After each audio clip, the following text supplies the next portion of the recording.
Everyone, I'm Christy from Blingee Thingee on Etsy. Welcome to my YouTube channel. Today I'm going to show you how I made these really pretty rhinestone filled pants.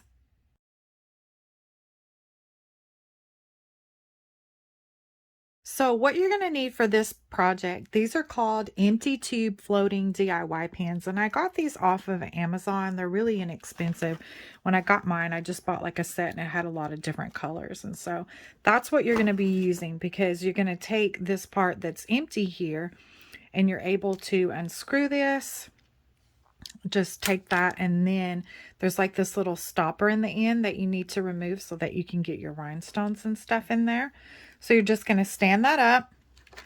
I'm using these little teeny tiny funnels. I will leave a link for everything that I'm using in the description box. You don't have to use these though, but I've just found like it's just a little bit easier to get the rhinestones in there. Now, what I'm working with these are our 2mm transparent rhinestones. And as you can see, these are like teeny tiny. This particular pack right here is our 10,000 piece bulk pack of 2mm. You're not going to use all those. I definitely had a lot left over, but it's just more economical than having to buy, a few packs of the smaller packs. So I recommend just going with the 10,000 piece, and then you can make multiple pins with those. And then what you're going to do is just take your rhinestones and pour them into this little funnel. Sometimes you'll have to kind of bang on it to get them down in there.